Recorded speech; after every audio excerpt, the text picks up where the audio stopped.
Manel and Julia went to congratulate Manel's sister Belin and her son on Christmas. Manel shows the boy his cat, Lula, whom he's been keeping an eye on remotely through an automatic feeder. On the way back home, Manel and Julia have an argument, which causes Julia to lose focus on the road and nearly crash into another car. After a moment to catch their breath, they prepare to continue the drive, but a truck suddenly appears and crashes into them. Julia doesn't survive the accident. Following the crash, authorities begin discussing closing the borders.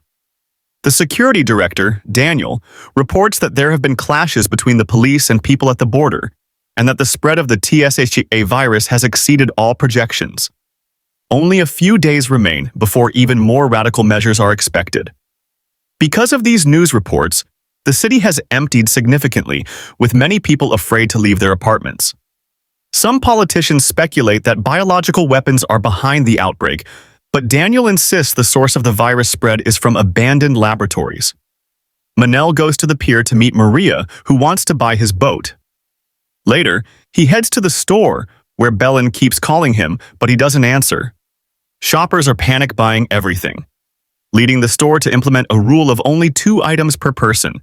The panic intensifies with each passing minute. The Minister of Health appears on television to announce that there have been 2 cases of infection in the city, but assures everyone that they are under control. After finishing his shopping, Manel calls his sister. Her husband, Mario, who is in the military, takes the phone. Manel mentions he didn't sell the boat because the buyers wanted something more modern. Belin informs him that due to Mario's work, they're being relocated to the Canary Islands, where they can wait out the epidemic safely. Belin wants Manel to go with them, as he's entirely alone. Manel answers that he has Lula, his cat, but after thinking it over, he packs his things and, with his cat, heads to the airport. At the airport, Manel sees all his neighbors packing up and leaving as well. It's all due to the news about a virus mutation, which has put European authorities in a challenging position. This mutation has drastically shortened the incubation period to just a few minutes or a few hours.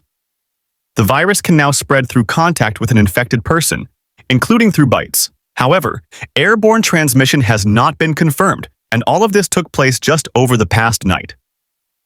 Later, Manel gets ready to board the flight. But as soon as one girl's document flashes red, the entire flight is abruptly canceled, along with all the others. Emergency alerts begin to appear on people's phones, causing panic. One man dashes towards the plane, followed closely by a security guard.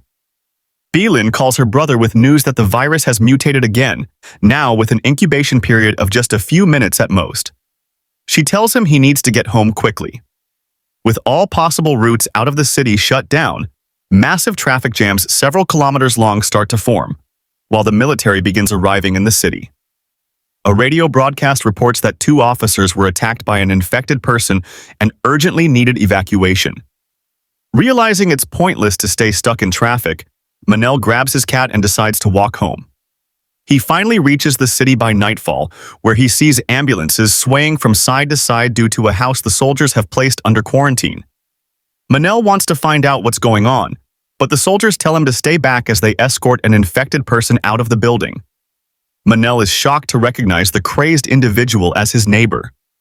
The next day, Belin tells him that the authorities plan to create safe zones to move people into. But within the military, critical voices are raising concerns that bringing large groups together will only increase the infection rate. There have already been cases of this happening in Belgium. Some believe it's safer to stay at home. On TV, they announce that Munich is under complete lockdown, and it's far from being the first city in Europe in such a state. Through social media, one can witness the horror occurring in these cities, not only in Europe but also in the US. One man has come up with a method to hide from the infected so they can't bite him. Suddenly, all of Spain receives an emergency status, and the population may be mobilized. Manel decides to go to the store. People there had already forgotten all the rules and had started looting. The only supplies they could find were some dog food. Fighter jets flew over the city, and within minutes, one crashed into it. Zombies were now everywhere. Manel tried to save a man but nearly became a meal himself until a wounded policeman saved him. Another officer, who had locked himself in a store, had already turned, and Manel realized he needed to run. The president announced that the disease level was out of control worldwide. All cities with populations over 400,000 were now quarantine zones.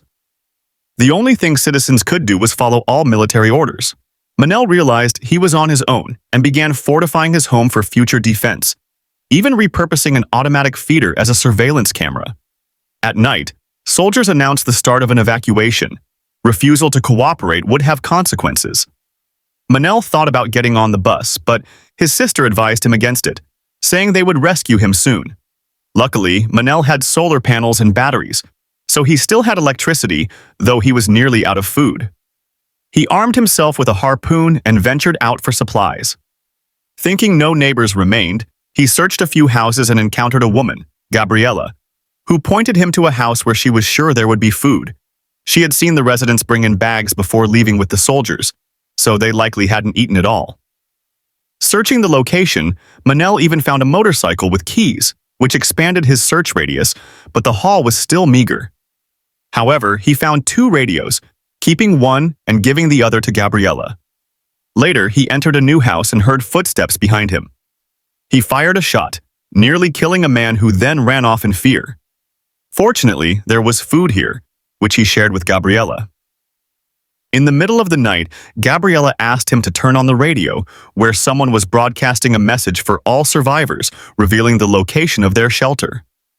Supplies were nearly gone, and Manel suggested taking the risk to reach it. Gabriella was hesitant, fearing her disability would slow them down, but Manel reassured her he'd do his best to help. By morning, he had gathered everything they needed, but Gabriella stopped responding. Rushing to her house, Manel found a note thanking him for the past days. She had decided to end her life so as not to be a burden. Just as Manel left the house, a zombie attacked him. He fired the harpoon, but worried it was now dangerous to use, so he sterilized it with boiling water. Recording a message for his sister, he told her he was heading to the shelter.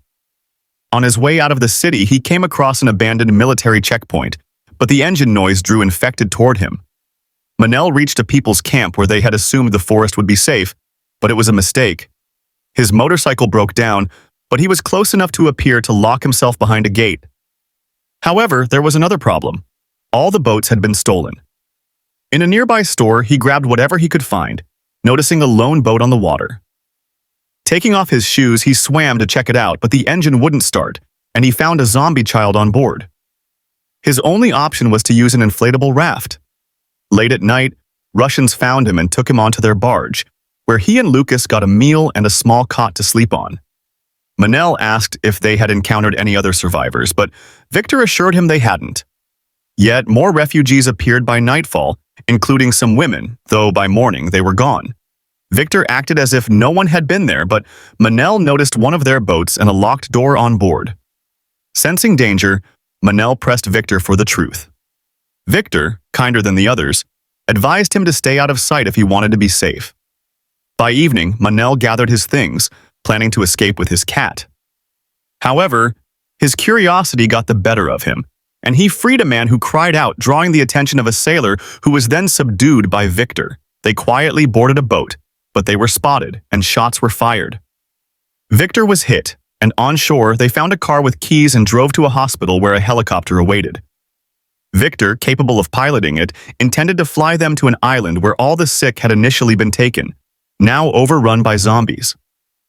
After dealing with the first wave, Manel prepared to remove Victor's bullet when he saw children playing on the upper floors. They dodged medical staff and hid in a safe zone.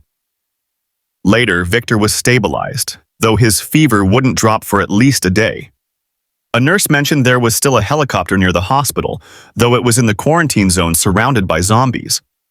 As they planned their next steps, Manel received messages from his sister, who was still waiting for him. Gunshots echoed in the distance. The bandits had tracked them down. They needed to reach the helicopter first, but not without casualties. A nurse was bitten. Manel remembered a video of a man demonstrating a safe method to move among the infected, though it had one critical flaw. It left the top exposed. Zombies climbed toward them, but Manel used an axe to keep them back.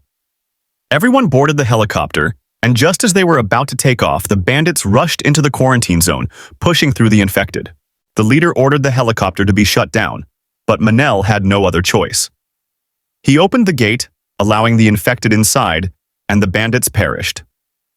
Manel eliminated the last survivors and climbed onto the ladder. It seemed like victory was within reach, but as they neared the island, they intercepted a signal from Balin, warning her brother not to approach. Fighter jets flew overhead with bombs, and that's where the film ends. We would appreciate your like. Goodbye.